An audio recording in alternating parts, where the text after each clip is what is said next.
This week we're going to talk a little bit about serving. A lot of you guys have been serving at the Daily Bread and at the Salvation Army. And there's some guys serving at the Salvation Army this morning, serving breakfast. And there'll be another group of us down there serving dinner tonight. So fortunately, I've kind of been privy to some of the emails to see some of the things that God has been doing in the group here at Engage through these serving opportunities. And I have to tell you, some of the emails just, it's been incredible. Just to see what God is doing. And a couple weeks ago when they asked me to do this talk this morning, I didn't really know what I was going to talk about, and it just kind of hit me last week that in John chapter 2, where Jesus turned the water into wine, there were a lot of people at this wedding. And I'm just going to read to you what took place, and then we'll focus on the serving part. It said, on the third day, a wedding took place at Cana in Galilee. Jesus' mother was there, and Jesus and his disciples had also been invited to the wedding. When the wine was gone, Jesus' mother said to him, "They have no more wine." Woman, how many of you guys ever called your mother woman and lived to tell about it?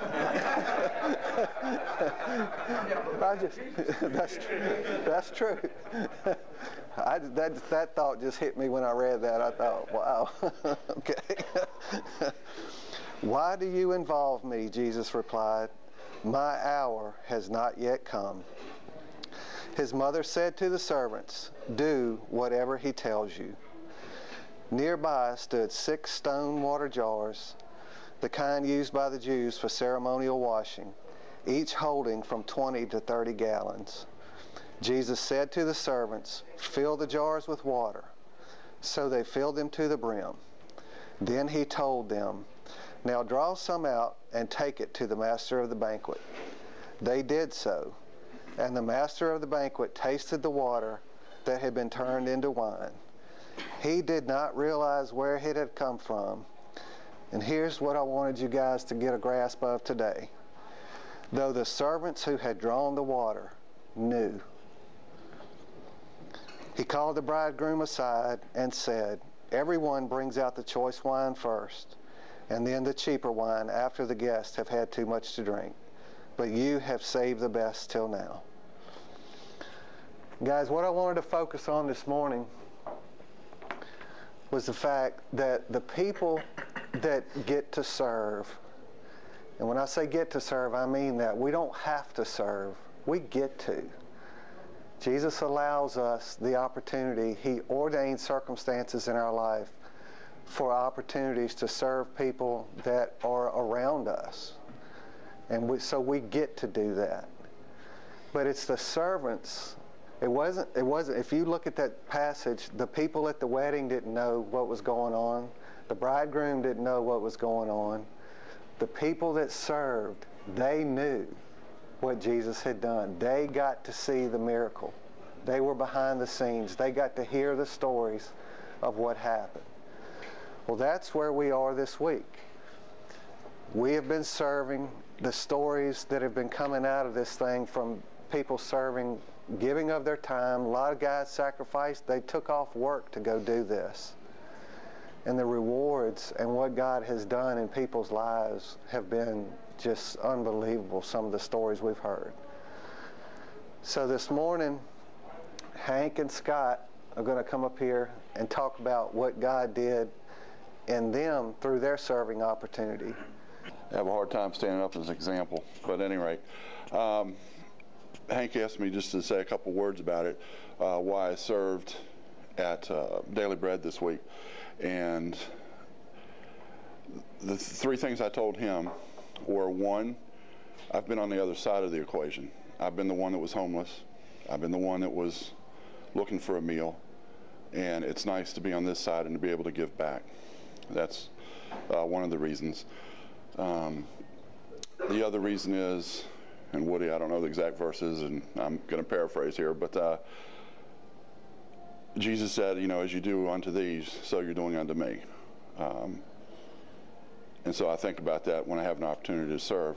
I've had an opportunity through the job I previously had to serve a lot in the community, and like Danny was saying, I do the serving, and I go to do these things to quote-unquote help other people out or do whatever, but it's always me that gets blessed. I'm the one who gets something back. This week at the Daily Bread, I met a couple people from other churches. I saw some friends of mine that were there getting meals, and I hadn't seen them for a while. And just a fellowship. I met brothers from here that I had never met. I guess either they go to Monday night or I just haven't met them on Saturday mornings or whatever. So it was a blessing to me. The third reason is, and I think this is in Hebrews, I'm not sure, Woody, but entertaining angels unaware. We have no idea who we're serving, where they are in their life, or what it means to them. And it gives us the opportunity to earn the right to speak to them about Christ. And, you're not talking down to them. In the Bible, it talks about, what is it good to say, hey, be warm and well fed and just walk on. What good is that? That's not putting our beliefs and our words into actions. Any rate, so that's it for me, and that's it. The biggest thing that I get out of serving is joy. Now, before Christ, I didn't like anybody. And if we didn't like you either. Yeah. Trust me, none of you would have. But when Christ changed me, he changed everything about me. And serving and love was the two main things. And the joy that I got from that, just seeing people's faces change when they come in, and I could feel for them, because their faces would be hard, or they'd be looking down. But when you have a bunch of guys jumping in and setting plates as soon as they sit down, and keeping their drinks, and just talking with them and smiling, and they're seeing that we're having a good time by serving them, which is the flip side of being a Christ follower. People started to soften up. Guys started smiling a little bit and carrying on conversations. I saw some of the guys we were serving with, sitting down and talking with some people, which was awesome. And the biggest thing that I'd want for anybody that hasn't served is to serve, because the joy that comes from that is unexplainable. And it's not, let's say this right, serving at Blue Ridge, in Blue Ridge, is important, but serving outside of Blue Ridge is very important also. That way people can see Christ in us. Otherwise, it's just, we're serving at church and it's all on the inside. And we're always talking about being changed from the inside out. Well, we can do a lot of change from inside of Blue Ridge, of going out and serving others and doing it with joy. Letting them see Christ in us. That's, and glorifying Christ through that. That's what it's all about. I'm Thomas Case. I've served at the Daily Bread a couple of times in the past, but to be honest with you, that's not really what I want to talk about. There was, back toward the earlier part of the summer, my grass had gotten really high in my yard because I hadn't been able to get to it. And I'm not in the best physical condition. And for me to mow my lawn, it's a big deal. It takes me a while to get it done. And I got a big yard, and I got a push mower. I don't have a riding mower. And it was just about out of hand. It was up pretty high. And it was going to rain the next day, and I had to get it done that day. And I'm like, I really didn't want to do it, but it needed to be done. But also I was dealing with something, and it was a Friday night. I don't remember if it was First Friday or a Thursday night. It was one of the two. And I said, I really need to go to Blue Ridge tonight. I need to go and I need to hear from God today. But I had this yard to do, and I'm like, I got to make a decision. So I'm going to Blue Ridge. And I went to Blue Ridge, and God showed up in my heart in a major way that night. I mean, I almost hit the floor. I mean, I'm not charismatic by nature, but I just, the presence of God just came on me so powerful. I needed to hear from him that night, and he just blessed me. The singing and the worship and the praise, it was just an awesome, incredible night for me, and I really received a lot of healing that night. And then when I got home, I pull into my driveway, and I'm like, who mowed my lawn? My neighbor and his wife came over with their push mowers and mowed my yard for me. And it was a tough mow. And they didn't ask me if I wanted them to do it. They just felt that it was something that God laid on their heart to do, and they mowed my lawn for me. So as somebody who received something that great, I mean, I was just totally blown away by that. And I just want really to share that with you, how they really touched my heart. They won me for life as friends, I'll tell you. And doing something like that, you never know what somebody's going through and how much they might need a hand like that. I served like Tuesday night, and I was telling this morning that it just something affected me, especially when I saw the little kids. And I was just thinking, myself, everybody in this church needs to go through this. Everybody needs to do this. Everybody. And you just get so much out of it. And I just got a lot out of it that I didn't realize I was getting until, after I left. And on the way home, I realized, I said, this is great. I need to do this again. And so I think everybody needs to do it. Everybody. Hey everybody, my name's Kevin. We went to the Salvation Army Monday, I think it was, yeah.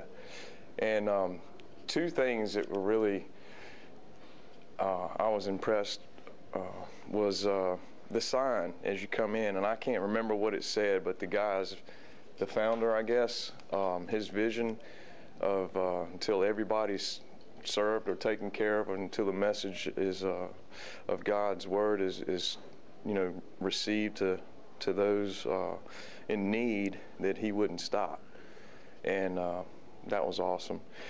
To be able to serve the people was empowering. It was a blessing and energizing to give to them. And I think we did earn the right to tell them, who we were with and what we were doing, and they received it. So by us being there and doing that, it opened the door for bigger and better things. But the next thing that was impressed on me was how, I think the guy's name that was heading the kitchen up that morning was Dwayne. Was it Wayne or Dwayne, something like that? Yeah. Anyway, he was talking about how the food that they get, they don't have this huge budget. They don't have all of these things in place, but God meets the need every time. And that was an encouragement, and I don't know the right words for it. I can't put it into words. It was awesome to see how God provides for that man's vision, these people, and I don't know how to put it into words. I don't know what to say, really. It was just, I was blown away how God took care of them people. That's all. I got to serve Thursday morning, and it was just at Our Daily Bread. It was amazing just to see how the people out there, I helped with some kind of cooking class, and they all were helping each other cook and prepare the food, and they were all just helping each other out. And they're all struggling just like all of us, and it was just amazing to see God's love there. And I think it's in Ephesians, talks about no one can understand how deep and how big and how great God's love is. and I just loved getting the taste of his love, and it was such a rewarding experience. At Salvation Army Monday morning and Tuesday morning, I served every day this week, but it really done a lot for me to see just helping people, and they appreciate it, and they see God working through us to do this, and they want to know God because of what we did. But I don't know what to say. So, we've all known Kevin for years. And I heard the stories of Monday morning when it was pouring down rain. And he rode his bike just to show up. Kevin, so much of his life has made it all about him. But I saw something different when I walked into Daily Bread on Thursday, and he and I served at the same table together. I saw somebody who took the focus off of him and focused on someone else. And that's a God thing. And I am so happy that you've stuck it out this long. Not to say that next week he won't go back to making it all about him. But we had one good week. We're going to try to build on that. But I can't tell you. I mean, being on both sides of it with him and seeing him, it was amazing. And anyway, I'm so pleased with what God's doing in your life right now. Yes. Yeah, come on up here.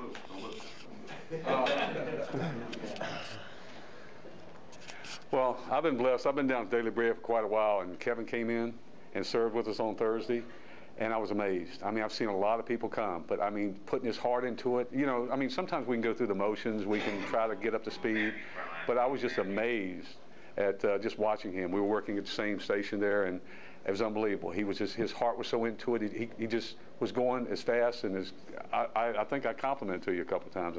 This guy just hit the ground running and was just so happy.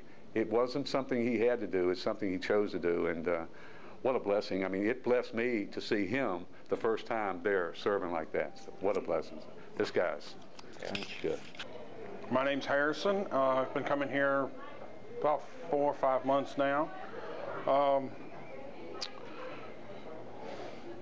About 11 months ago, I left my wife, and we're getting divorced. And I went to church with a friend of mine for the first time in a long time, and I really got impacted really hard with God, and he kind of interrupted with me, and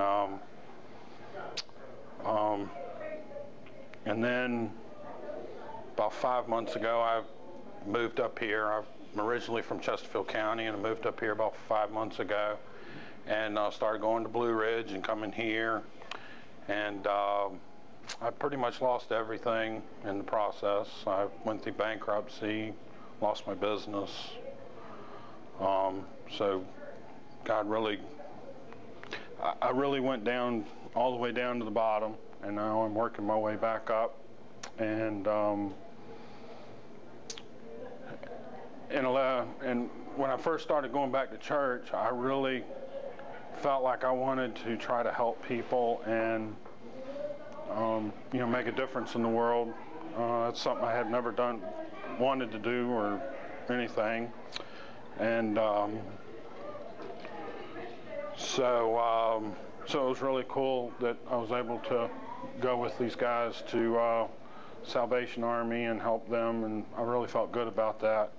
So I really like to find more ways of doing that and being a better person, and My experience was a little bit of the same. I've been on the journey for a little while, and basically what I was reminded of when we served together at Salvation Army, as Harrison said, and then I had also went down to Daily Bread the following Thursday, And during my experience there, I was in front of a giant frying pan of bacon and other stuff that they wanted me to kind of saute there. So I was just standing at the oven by myself watching all the guys interacting and enjoying their serving, and I'm kind of stuck here at the stove. And, you know, God started working on me in that, because typically, I guess for me, when I think of Jesus as a servant, I always feel like there's a spotlight on him. He's Jesus, you know. He's somebody that he is who he is. So for me, when I was basically standing before the stove and not able to move, I was reminded of the series talk that Woody gave about being a slave and what that means. So I guess where I was going with that is that there wasn't really any excitement and confetti in my serving. It was standing here locked at the stove, not able to move, watching other guys talking and enjoying and building relationships, and I was kind of just stuck here. So I think, again, for me, and with my some of the things that I had to work through with God, which was pride, one of them was pride, he just really impressed on me that when I'm a slave and I'm serving Christ, that it's not always going to be a spotlight thing or some kind of, you know, big set of applause. And that was one of the things that I took away from the second day of serving, was just that not every experience is a rooftop experience when you're serving Christ, and when you're a slave, you're just that. You're not gonna. It's not gonna be sort of about me, basically. So God continues to move me along on that journey, and I think it was really cool that I got to see it in that sense, really, which is kind of bizarre. But all in all, it was just a blessing to be able to get out there and serve with these guys, and I'm excited to be with you, Harrison, and on your journey. So, yeah. I know what it's like to have depended on yourself for so long that you're completely incapable of letting someone else help you, which is kind of ironic, seeing his situation where he basically has to depend on people to eat and sleep and things like that. And then I was just talking to a couple women who were there, and a lady offered to pray for me, as I had, just shared some of what I was going through and things like that. And I don't know, it really kind of blew me away that these people would want to pray for me. You know, they see me cleaning up tables and things like that. That hit me really hard, and I got to pray for them as well. And I think, through the whole thing, I know what it's like to be homeless. I know what it's like to be hungry. I lived under a bridge for about 4 months one time. I know what that's like. And I think the point, when we're going into these kinds of spaces where people are, hurting really bad, they're in bad spots, is that they don't need your sympathy. They don't want your sympathy. They're going to spit in your face, you try to hand them sympathy. But empathy is always welcome. Us four showed up. We were all there at 6 o'clock in the morning, and I was telling the guys at my table, for one, I do not like to wake up early. It's something that it stretched me just to get up that early on a Saturday morning. So not only was it a stretch there, but it was also a stretch because that's out of my comfort zone. I don't like to, I was very afraid to see people I might have seen that I was in jail with. And I didn't want to see those people anymore. Going through jail and stuff like that, I didn't want to see those guys anymore. And just because of how they were in jail, and I didn't know, but I did actually see 2 guys I was in jail with at the Salvation Army, and didn't really get to speak to them, but it kind of tugged on my heart, to see them in jail and see how they were there, and then to see them outside of that place and see that they're struggling so much just to get food in their stomach. I'm still kind of wrestling with it, what I should do with it, how I should respond to it. Should I keep going back to the Salvation Army? It's different, all kinds of questions. Well, I'll definitely be praying about it, but God really stretched me on Saturday morning to, in two different ways I didn't even see Getting up early and then going to serve people that I don't even know, and some people I don't even want to see anymore. So those are my stories of serving. I don't go downtown a lot, so that was a new atmosphere for me. But as I was telling the guys after we met, the biggest thing, the takeaway for me was just simply this. It was an opportunity for me to, I know we say this, step out of my comfort zone, do something that I'm not normally a part of, and for me to see God's world from a different perspective for me.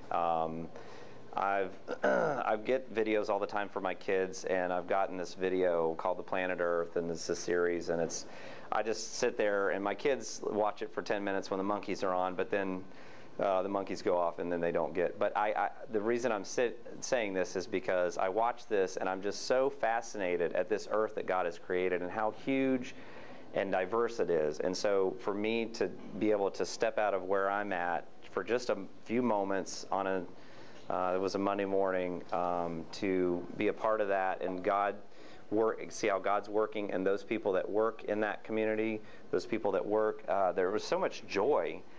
Did you sense that? There was joy in the hearts of the people that work there, and it was just neat to see that they do this every single day. And they were telling us about how some days that, it's like 200, 300 people that come through there, and there's, they don't have a lot of people, but it was just neat for me. Again, the takeaway is just to get outside of what I'm normally used to see what God's doing elsewhere in the world. And is that something I'm going to be a part of? I don't know, but it was definitely an opportunity for me to reach out and say, okay, God, you're doing something other than what we do here inside Engage. So, would you have to? What's that? Would you have to? Would I have to? No, I was serving, so I wasn't in the kitchen. They knew I was helpless back there, so I got to serve, and Philip and I were having a serving contest to see who could be the best servant that day. I wasn't supposed to say that, but we were sitting there, and somebody at our table. And we were just confused because there was this plate of food there, and we didn't know whose it was, and there was nobody sitting there. We were trying to figure out whose plate of food this was. And there's a guy from Saturday morning, his name is Mike, and he comes over and he's like, Will, you need to smile. Because Phil and I were really staring at this plate of food, and I guess we looked too serious. We're both kind of big, bald guys, and he's like, you really need to smile. And then I kind of laughed about it. But then I started thinking about it. The first time I met Mike he was one of our initial guys from Engage. He used to be a drug enforcer, so he used to hurt people for a living. And the first time I met him, he sat across from the table from me, and he had a knife, and he was going to stab one of the guys at Engage. And this was really early on. I'm like, I have no idea what to do with this at Engage. But I remember in the first year, he wouldn't smile and he wouldn't talk. For the first year, he sat at a table like this. Every Saturday, he sat like this. And I remember thinking, lots of times sitting with him thinking, God, this guy is never going to change. God, and really what I was saying was, God, I don't think you can change this guy on a lot of days. I look back on it thinking that. And for him, 5 years later, and just after that, I watched him. He just smiled the whole time. He just had the best time. He was talking to people, laughing, not having to be told to smile like I was. But it just made me think of the progression of what God's done in his life over the last 5 years. So that was just really cool for me, and to remember how faithful God's been to us. So that was cool. I've been in bed for 3 days. So I'm just getting out here. So if I get a little dizzy and fall over, somebody just pick me up. But anyway, this whole thing about serving and giving, I've been involved for several years in religion, and so I never really understood what serving and giving was really all about. I mean, I heard all that stuff, but I truly, really never understood what it was all about. And so the last few months, I've learned to understand what it's really all about. And I just want to read these two scripture verses to you. It's from 2 Corinthians 9, 10, and 11. It says, God is the one who gives seed to the sower and bread for food. He will give you all the seed you need and make it grow so there will be a great harvest from your goodness. He will make you rich in every way so that you can always give freely. And this is the key right here. And your giving through us will cause many to give thanks to God. This came from a card somebody sent me. I can't really read it all because I'll start crying at it, you know. It's crazy. But anyway, it was amazing that this was a person that I helped out in the last year, and they sent me this long card, and that was the first thing they start off with those verses. And but the key thing here, the exciting thing was that they actually took some of the money that I sent them and they gave it to other people. There was a guy who lived in a beat-up trailer. I helped him and was able to witness to him about the Lord. Then there was something else where they sent some money to Compassion International to help a family have clean drinking water. And but what I'm saying is, I'm trying to say is here that this is really what giving's all about right here. I've tried to process this whole thing in the last couple of weeks, and it's the way I break this down. When I first came to Blue Ridge, they had the All-In series. Okay, that was the first week I got there, All In, and I was like, what is that? You know, and so God started working on me like it was crazy. I've told some of you this before, but the second week I wasn't going to go back to Blue Ridge, no way. And I'm laying in the bed on Sunday morning, and it's like something says, "Are you all in or not?" Like, what? You know. So about 5 minutes, I'm up. I'm going to Blue Ridge. So, you know, and then the next series was the All In, right? Or not All In, but the In and Through. Okay.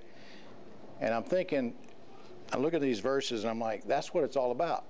It's like when you're all in, then God can go in and through you to somebody else. And that's really what it's all about. Like when we were over there serving Dave and me and a few other guys, you know, we're serving these people. You know, we're back there putting rice, beans, whatever on there, and they're sitting down at the table. And I'm thinking, you know, this is really what it's all about. It's not about us. It's not about we're here to get glory. No, it's all about just doing what God wants us to do. And that's just being surrendered to Him so that He can take us and use us and give Him the glory.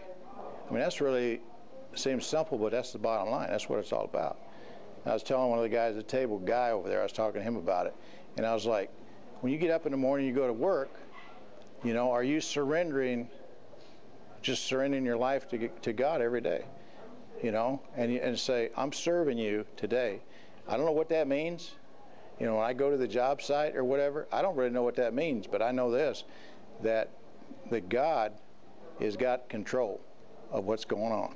I used to fret and worry about it. I don't have no work. I haven't had any work for a couple of weeks, you know, and I can't pay my bills and all that. I don't do that anymore. I'll be honest with you. I don't do that anymore because I surrendered it and gave it to Him.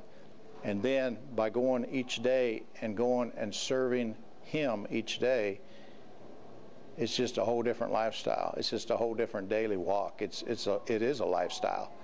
And I never really understood that until the last year or so, what that really means. And some of you guys know what I'm talking about. I see a couple of you guys shaking your head. You're starting to understand, what does it mean to walk daily with God? What does that mean?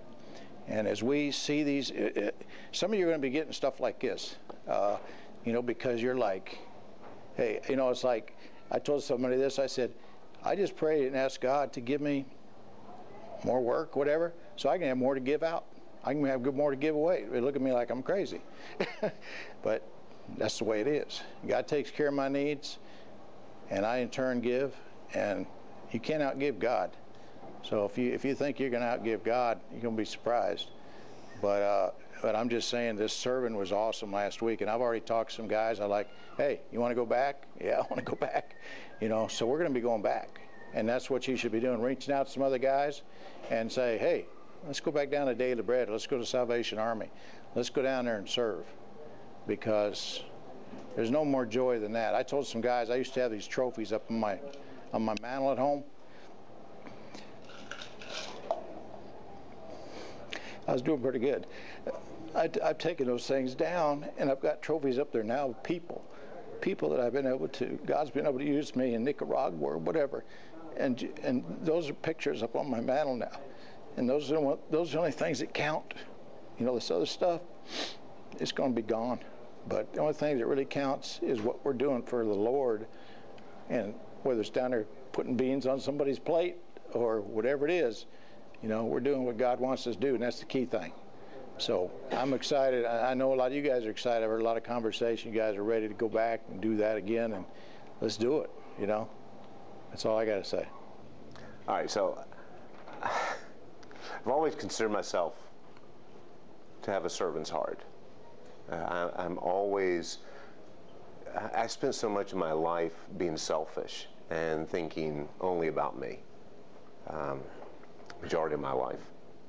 And still there's a struggle every day of making it all about me. I wasn't really scheduled this week. I was just, everybody else was scheduled. I was hoping that I could find some time to take 2 hours to at least honor what I'd asked you guys to do.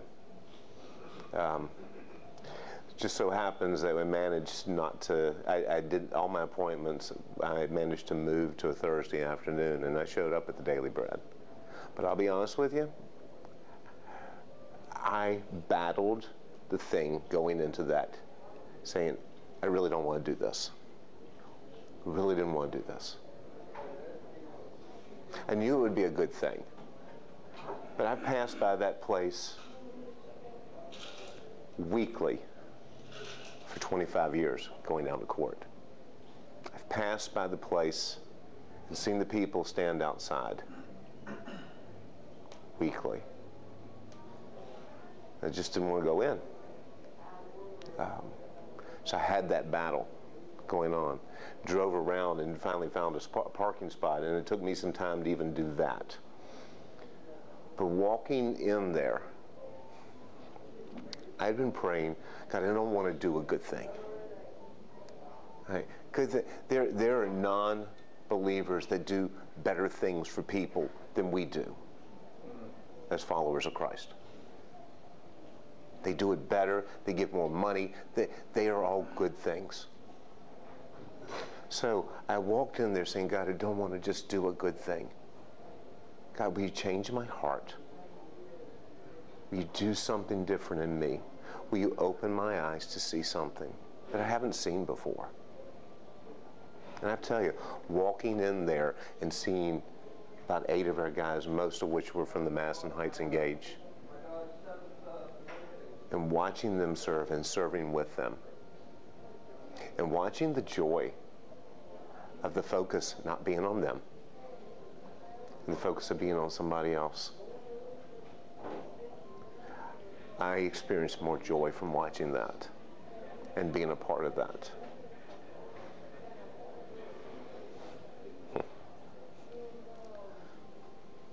God wants to do something big in us. Hank mentioned the fact of serving at Blue Ridge. Whether you serve at Blue Ridge or whether you serve at the Salvation Army or with the Daily Bread, if you don't have a servant's heart, you're just doing a good thing. My prayer walking in was, God, change my heart. As I move into this, give me a servant's heart. In every day of my life, may I walk through this and see the people that you're putting in my path. People like driving by the Daily Bread for 25 years that I see and I ignore. The people that I work with, the people that I'm around. Give me a servant's heart for them. Allow me to stop, have a conversation, build a relationship, so that I can talk about what you did in my life. Ultimately, we're all doing a good thing. What will God do with you, through you, in you, because of this experience? For you guys who didn't get a chance to do this with us, this is just the first step of a 5-part that we're doing. So I encourage you, as we do this, as we go forward on the next step starting next week, that you walk with us, that you do this with us. and give God some space to turn your life upside down, because He wants you to be a part of what His bigger deal is in this world. I go back to the verses that I read last week. You are the salt of the earth. But if the salt loses its saltiness, how can it be made salty again? It's no longer good for anything. It's no longer good for anything. Expect to be thrown out and trampled by men. You are the light of the world, a city on a hill that cannot be hidden. Neither do people light a lamp and put it under a bowl. Instead, they put it on a stand, and it gives a light to everyone. In the same way, let your light shine before men, that they may see your good deeds and praise your Father in heaven. God, create in us a new heart.